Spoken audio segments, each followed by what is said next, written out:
Polda Riau diminta usut tuntas kasus dugaan tindak pidana penipuan dan penggelapan terkait jual beli lahan di Kabupaten Siak Riau bernilai 4,1 miliar rupiah. Dalam kasus dugaan tindak pidana penipuan dan penggelapan ini, sudah ada 3 orang ditetapkan menjadi tersangka, namun 1 tersangka hingga saat ini belum masuk persidangan.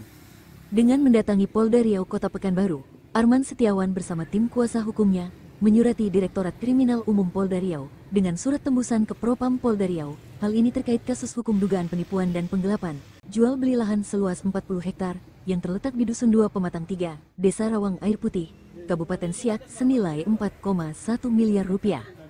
Dalam perkara ini, ada 3 orang tersangka yang ditetapkan pihak kepolisian, di mana 2 tersangka atas nama Raflen dan Arman Setiawan sudah inkrah putusan di pengadilan.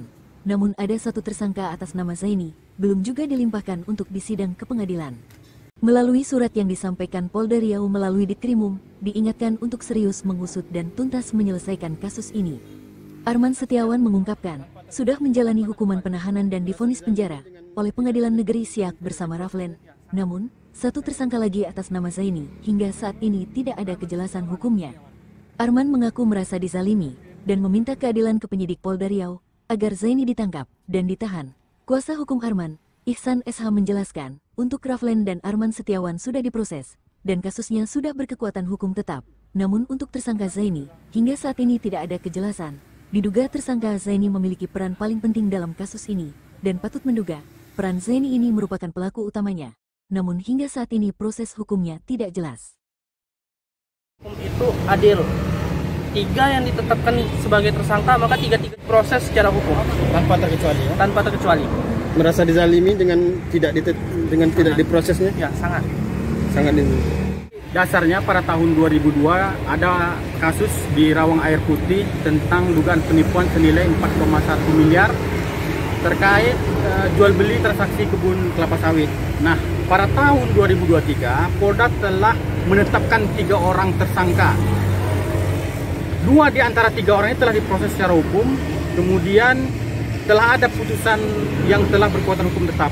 Nah, terhadap 1 orang tersangka, sampai detik ini belum ada penangkapan ataupun penahanan dari pihak Polda dan belum ada proses hukum ke pengadilan. Jadi pada hari ini kami dan prinsipal datang ke Polda Riau menyurati Pak Dir untuk segera melakukan penangkapan ataupun penahanan terhadap 1 orang tersangka yang kita anggap dia layak dan cukup bukti untuk diajukan ke persidangan. Tersangka ini perannya seperti apa, Bang? Gimana? Peran tersangka ini seperti apa?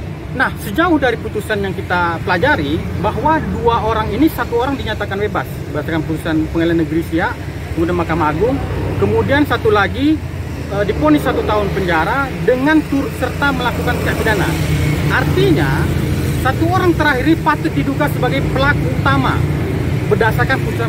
Kemudian apabila kemudian surat ini tidak ditanggapi, tidak ada tindakan, mungkin kami akan bermohon kepada Mabes Polri, ke Divisi Propam Mabes Polri untuk diambil alih perkaranya dan ditindak sesuai hukum yang berlaku.